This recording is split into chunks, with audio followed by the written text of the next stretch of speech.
Mr. President. The Senator from Texas. Mr. President, I rise today to talk in Morning Business about the energy issue that is facing our country. Anyone who has filled up a car or truck in the last month knows that we have an energy crisis that is building in our country that needs to be addressed. Last week, I filled up my pickup truck, and it cost about $50. Across the nation, parents are driving carpools, farmers, small business owners, and commuters are experiencing sticker shock at the rising cost to put gas in their vehicles. Today, oil is over $104 a barrel. That means, on average, Americans are paying $3.52 a gallon, and it is going in the upward direction from there. We are clearly in an economic downturn. We have high unemployment. Now is not the time to sit back and do nothing as the price of gasoline goes up at the pump. In response to this, the White House is beginning to talk about tapping the Strategic Petroleum Reserve. We know that will not work. The Strategic Petroleum Reserve is available for natural disasters and global disasters. But experience has shown us that any gain from releasing oil from the Strategic Petroleum Reserve is small and temporary, and prices quickly go right back up to their high and rising levels. And if we diminish our resources, our reserves in the Strategic Petroleum Reserve, we are even more vulnerable to those who would do mischief to our country because they would know we have a diminished supply, or to the natural disasters for which we are supposed to be prepared. Our problem is that we are the only nation on earth that has vast natural resources which we will not use. American energy is out there.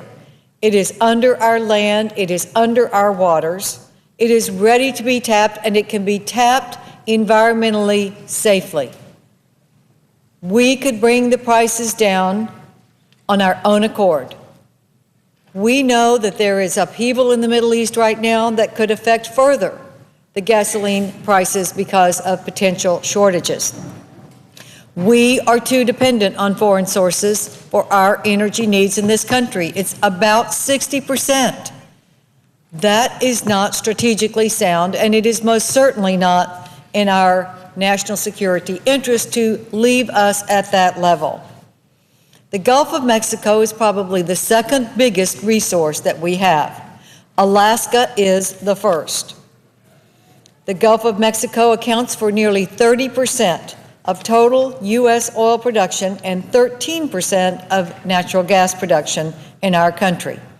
By failing to take full advantage of that resource, we are putting our energy security on the line. 400,000 jobs across the Gulf Coast are tied to the offshore energy industry. Nearly a year after issuing its moratorium and months since the moratorium was lifted, the Department of Interior last week approved its first, its one and only deepwater permit. One in a year.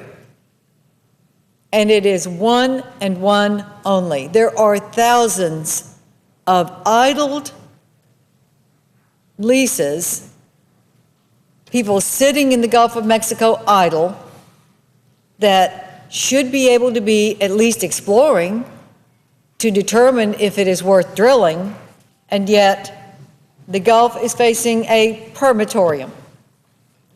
My constituents know the pain of this permatorium.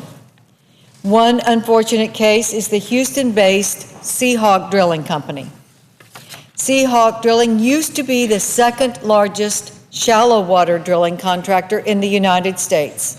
It provides high-paying jobs to men and women in Texas and across the Gulf of Mexico. I say used to because in February, bureaucratic delays in shallow water permitting forced Seahawk Drilling to declare bankruptcy.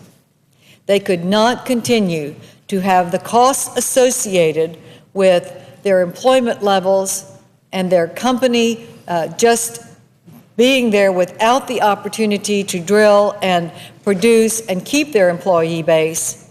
They declared bankruptcy. It destroyed 1,000 high-paying Texas jobs. I received a letter describing the pain and distress the company felt when it had to inform the dedicated Seahawk employees that they no longer had a job.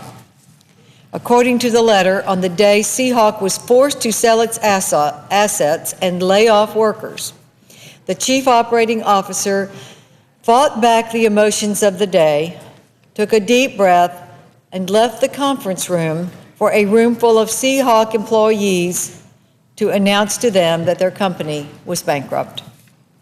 These are real people with real families who lost real jobs, American jobs, and it could have been prevented.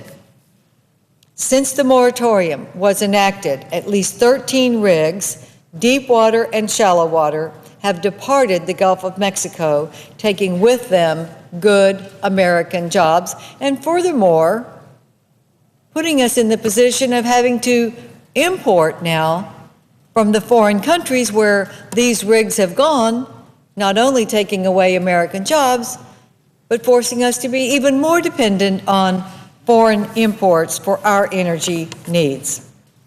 Offshore energy production is expected to decrease by 13% in 2011 due to the slow pace of permitting. This is unacceptable, and we must do something that is productive. Now, yesterday, Senator Landrieu and I introduced the Lease Act, the Lease Extension and Secure Energy Act of 2011. All our bill does is extend the offshore leases that are impacted by the moratorium and the lack of permitting for 1 year. The lease returns to lessees the lease time taken from them during the moratorium.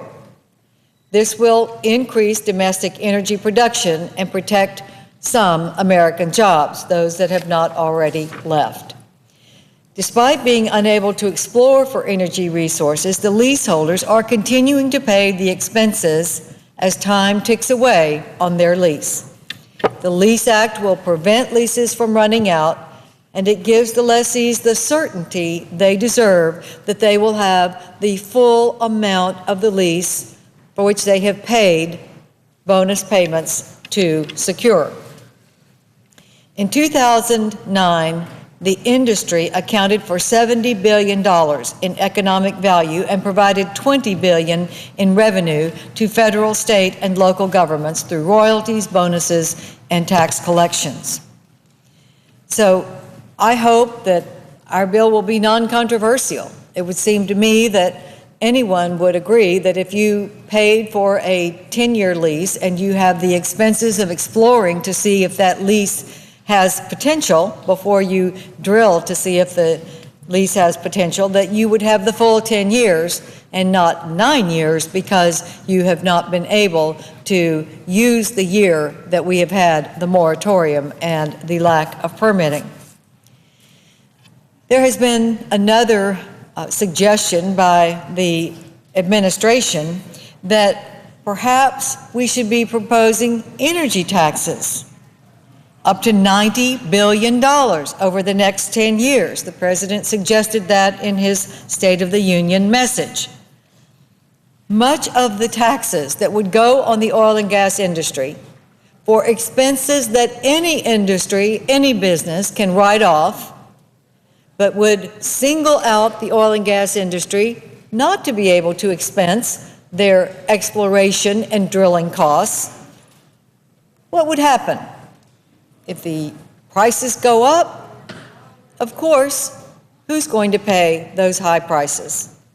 The families and businesses that are having to fill their cars with gasoline. In fact, the administration through the EPA is also trying to take away, actually, I misspoke. It's not the EPA. The EPA is trying to bring more expenses to the refining industry by purporting to regulate greenhouse gas emissions, but the administration is also adding to the refiners by saying that they shouldn't get the manufacturing tax credit. We've been trying to encourage manufacturing in America because we want manufacturing jobs in America.